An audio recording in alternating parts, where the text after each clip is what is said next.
Estamos en el domingo 23 del tiempo ordinario. Evangelio de San Lucas, y que en aquel tiempo mucha gente acompañaba a Jesús. Él se volvió y les dijo: si alguno se viene conmigo y no pospone a su padre y a su madre, y a su mujer y a sus hijos, y a sus hermanos y a sus hermanas, e incluso a sí mismo, no puede ser discípulo mío. Quien no lleve su cruz detrás de mí, no puede ser discípulo mío. Luego da esas dos comparaciones con aquel que quiere construir una torre y no se sienta primero a calcular los gastos y después no la puede terminar, o aquel rey que va a la batalla contra otro rey cuyas fuerzas son superiores y si todavía cuando está lejos no le envía legados para condiciones de paz, va al fracaso, a la derrota. Dice: lo mismo vosotros, el que no renuncia a todos sus bienes no puede ser discípulo mío. Bien. Esta es la traducción última. Antes se decía, hay otras traducciones que la verán en la Sagrada Escritura, en la Biblia, es porque se trata de la perícopa de Lucas 14, versículos 25 al 33. Y la versión anterior era: si alguno viene junto a mí y no odia a su padre, a su madre, a su mujer, a sus hijos, a sus hermanos y hermanas, hasta su propia vida, no puede ser discípulo mío. Si alguno no odia. Bueno, ahora la han adaptado realmente al sentido que tiene para nosotros y que debe tener. Porque escandalizaba un poco aquella versión.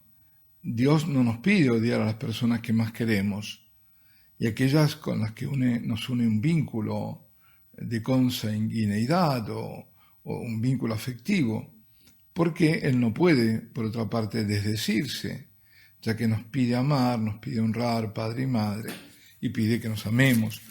Es decir, Jesús sabemos que no vino a modificar la ley, sino a llevarla a su estricto cumplimiento.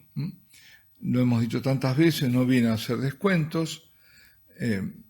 Ahora, proclamando una cierta misericordia, parece que somos más misericordiosos que Dios y damos unos descuentos a esa ley que no la tiene.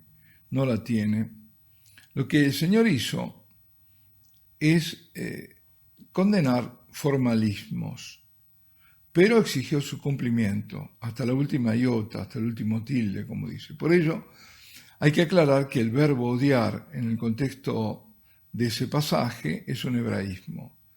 La lengua hebrea, como la aramea, no conoce el comparativo, es decir, no esto mejor o esto más o esto menos que otra cosa.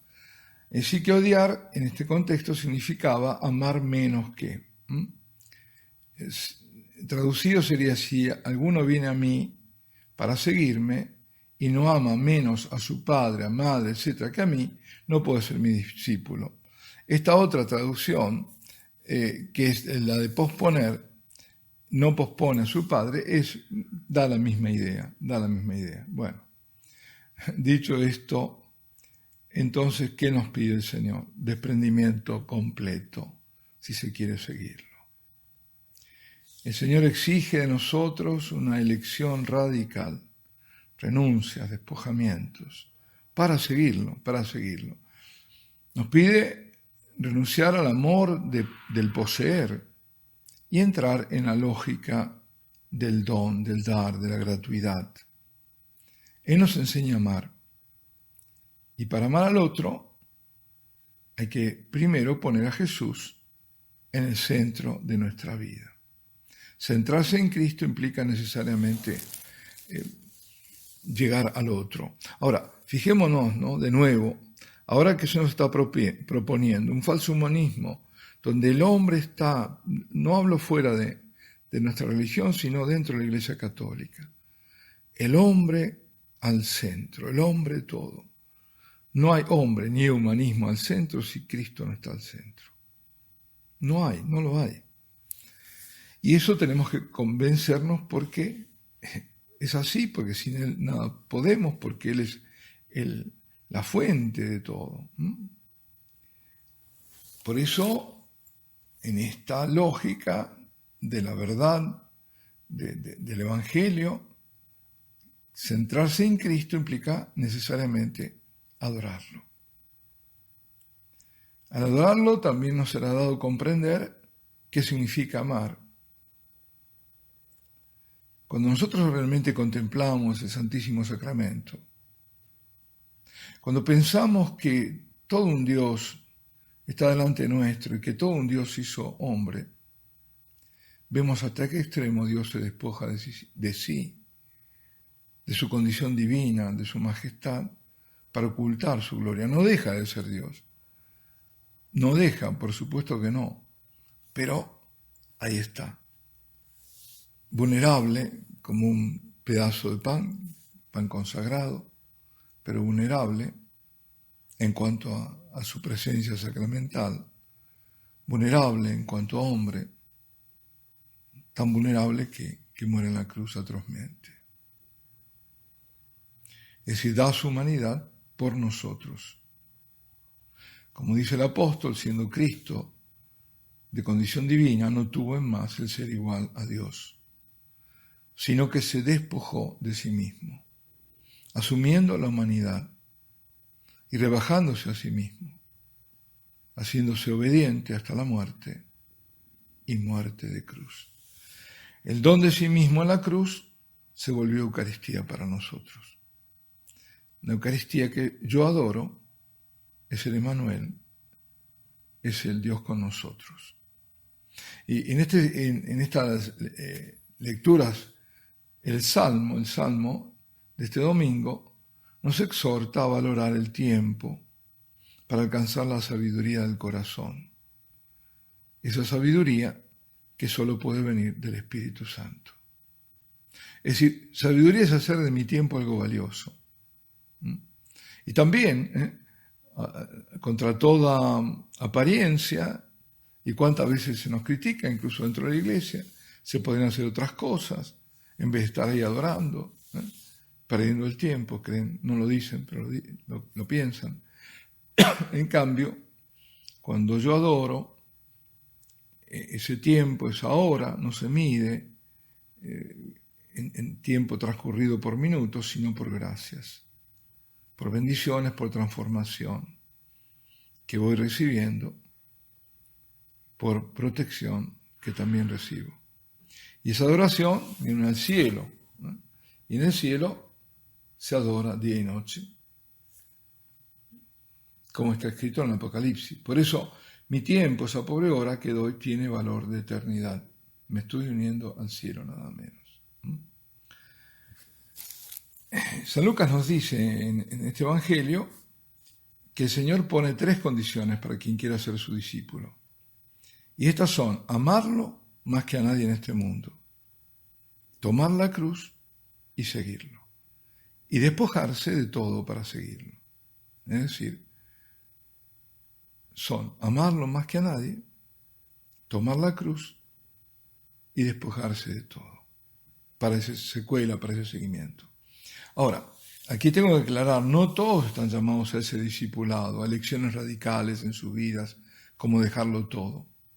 Pero todos estamos sí llamados a encontrarnos con el Señor, todos. El verdadero cristiano es aquel que se ha encontrado con Jesús. Se puede saber mucha teología y no haberse encontrado nunca con Jesús. Y a las pruebas me remito. Puesto que el cristianismo es mucho más que una doctrina, que una moral. Es ante todo el encuentro personal con Cristo resucitado. Y de ahí después surge todo el resto, se deriva todo lo demás. Y el encuentro se produce siempre y fundamentalmente en virtud de la condescendencia del Señor. Por eso se produce. Es Él el que baja hasta nosotros, porque Él, que es Dios eterno, ha venido con ropaje de hombre. Perdón, esto de ropaje de hombre es una figura literaria, pero atención, no nos equivoquemos. Es decir, no hay un sobreponerse. Él es verdadero hombre y verdadero Dios unido, sin confusión, sin división, sin mezcla. Es lo que se llama la unión hipostática. Él asume la carne, la humanidad en la Virgen Santísima, para venir hasta nosotros, y Él sigue viniendo. Y sigue viniendo en cada misa, en cada Eucaristía. Por eso no solo se produce el encuentro porque Jesucristo viene a nosotros, ya que de nuestra parte debe estar la voluntad de ir hacia Él. Él viene, pero no hay encuentro si yo no voy hacia Él, si yo no quiero encontrarme. Entonces el Señor hace infinitamente más que nosotros. Lo hace casi todo, pero no todo, atención. Por eso nos ha creado libres, para que ejerciendo nuestra voluntad, esta voluntad sea movida, en este caso, hacia el encuentro. Y ese encuentro puede o no darse en cada Eucaristía. Y una y otra cosa depende de mi disposición. La comunión sacramental es un encuentro personal, íntimo, con Cristo, mi Señor y mi Dios. Lo es en la medida en que yo sea consciente de a quién recibo. Si no lo soy, saldré de la misa igual o peor de lo que entré. ¿Y saben cuál es lo que hace la diferencia entre ese encuentro y un desencuentro? O sea, ignorar la presencia del Señor. ¿Cuál es el signo que el encuentro verdaderamente se produjo? La adoración. Sí, porque la Santa Misa es el acto más sublime de adoración. Porque Jesucristo se hace presente en su sacrificio y en su persona. Y si yo lo sé, siendo consciente de esto, lo adoro. Porque Jesucristo es hombre, pero es Dios también. Y en la Santa Misa hay momentos fuertes de adoración. Y son, por supuesto, la consagración del pan y del vino. En el momento ese, ya antes hay que estar de rodillas, todos los fieles de rodillas, y que no puede inclinar la cabeza. ¿Por qué? Porque ese pan y ese vino se van a transformar en el cuerpo y en la sangre del Señor, es decir, en Cristo. Y yo lo veo en algunos lugares que no, se quedan de pie. También es cierto que les han quitado los reclinatorios, donde no hay donde arrodillarse, pero algunos igual se arrodillan. Y se puede uno arrodillar incluso en el piso. Pero, ¿por qué? Porque se le quiere quitar adoración al Señor. Ese es el fondo de la cuestión. Y la elevación de las especies consagradas, por ejemplo, la hostia y el cáliz con la sangre, es un momento de adoración. Y la comunión. Más de una vez me han oído repetir aquello de San Agustín, que nadie coma de esta carne, es decir, que nadie comulgue, sin antes adorarla. La comunión implica adoración, y los gestos en la comunión tienen que ser adoración. Yo no puedo adorar tomando en la mano al Señor y yendo de pie. Me tengo que arrodillar y tiene que ser en la boca, porque yo estoy recibiendo un don. No es algo que yo tomo por mí mismo, es Dios que viene a mí, y viene de las manos del sacerdote, de las manos consagradas. Y me dirán, ya lo sé, porque en todos lados ahora hice una gira donde también lo vi, en Holanda, y en todos lados, y en Suiza, que en muchas partes les obligan los sacerdotes y de malas maneras a ponerse de pie si se arrodillan y que les fuerzan a dársela en la mano. No, eso es un abuso ilegítimo de poder. No pueden hacerlo, absolutamente no pueden hacerlo. Le están negando gestos de adoración al Señor. Pues todos somos llamados a la adoración, porque todos somos llamados al encuentro. Y el encuentro con el Señor implica, repito, adoración. Entonces ahora vemos claramente que no es algo facultativo, optativo, que yo puedo o no puedo hacer. La adoración es un dulce deber, como lo decía el Santo Padre Pablo VI, de todo creyente. Y esa Eucaristía nos ha sido dada así para ser celebrada y contemplada en adoración y durante la celebración adorarla también. Alabado sea Jesucristo, sea por siempre bendito y alabado.